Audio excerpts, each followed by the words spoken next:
लकीभाऊ जाधव असतील आणि आपल्या सगळ्या अखिल भारतीय आदिवासी विकास परिषदेचा राष्ट्रीय उपाध्यक्ष असून मी या भारत देशाचं नेतृत्व करतोय। या देशामध्ये जिथे आदिवासींच्या बोगस जात पडताळणीचे दाखले जाती दाखले कोणी घेत असत त्याविरुद्ध आवाज उठवतो। आदिवासींच्या विविध समस्या अन्याय अत्याचारावर आवाज उचलतो। ते करत असताना ठाणे शहरामध्ये सार्वत्रिक महानगरपालिका निवडणुकीमध्ये शिवसेना शिंदे गटाकडून खरे आदिवासीच्या पाठीत खंजर खुपसून बोगस आदिवासी असलेली सुलेखा चव्हाण सूर्यवंशी यांना तिथं जाणून बुजून तिकीट देण्यात आलं। कारण शिवसेना शिंदे गटाला खऱ्या आदिवासीला तिथं एसटी आदिवासी जागेवरती निवडून द्यावंच नव्हतं। कारण शिवसेना शिंदे गट हा आदिवासी विरोधी या माध्यमातून सिद्ध होतं। त्यामुळे जसं मला समजलं अशा व्यक्तींनी तिथं तिकीट घेतलंय, फॉर्म भरलाय, तर त्या कागदपत्राच्या आधारे धुळे जात पडताळणी समितीला मी पत्रावर केला आणि तात्काळ यांचं दिलेलं प्रांताधिकाऱ्यांनी दिलेलं जातीचा दाखला हा तात्काळ जप्त करावा आणि रद्द करून तात्काळ सुलेखा चव्हाण उर्फ सूर्यवंशी यांना अवैध घोषित करावे।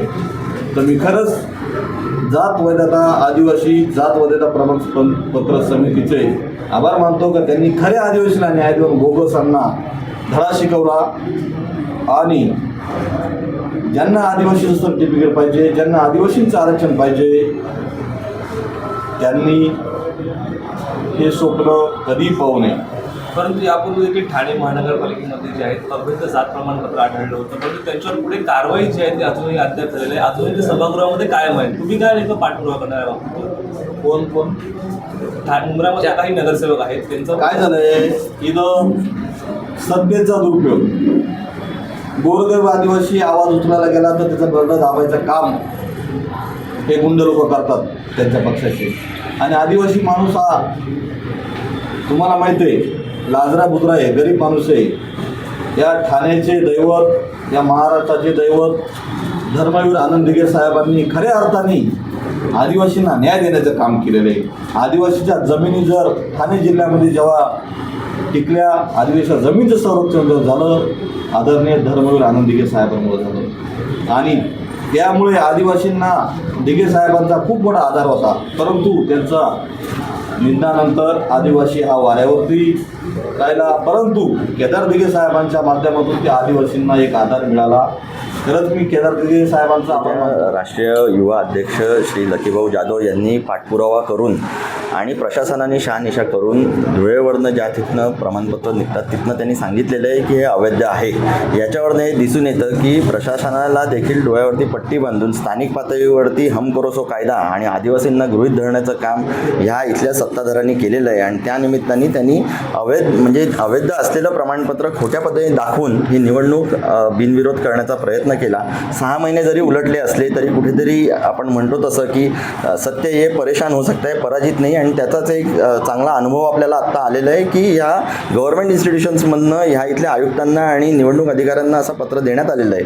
आणि त्याचबरोबर आमच्या शिवसेना उद्धव बाळासाहेब ठाकरे या पक्षाकडनं देखील त्यांना विनंती करण्यात आलेली आहे की ज्या पद्धतीचं अवैध ठरवलेलं हे प्रमाणपत्र आहे त्याची कारवाई पूर्ण करावी आणि ह्या चव्हाण मॅडमना ताबडतोब त्यांच्या त्या पदावरनं मोकळं करावं। त्यांनी चुकीच्या पद्धतीने 6 महिने जी ही सत्ता उपभोगलेली आहे त्यांच्याकडनं ते अधिकार काढून घ्यावे आणि खऱ्या अर्थाने इकडे एका आदिवासाच्या न्याय हक्कावरती जो काही पाय आणण्याचं काम ज्या सत्तेधाऱ्यांनी केलेलं आहे तिकडे कुठेतरी या खऱ्या आदिवासाला न्याय देण्याचं काम समजून येतो। कारण की 31 डिसेंबर 2025ला दिनेश जाबर जे त्यांचे ज्या पत्नीच्या अधिकृत उमेदवार होत्या त्यांचा फॉर्म बाद करण्यात आला हे सांगून की त्यांच्याकडनं एक ॲफिडेव्हिट वेळेत आलं नाही।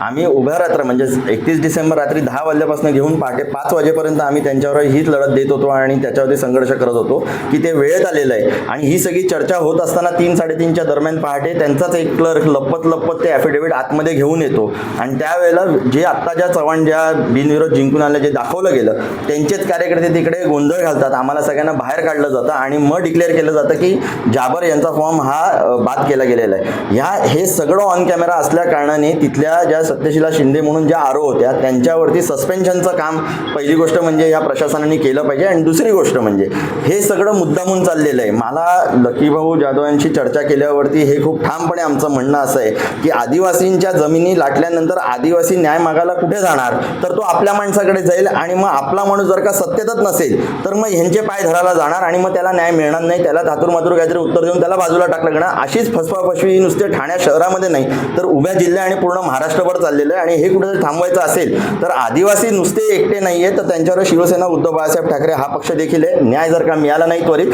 तर हे रस्त्यावरती उतरल्याशिवाय राहणार नाही.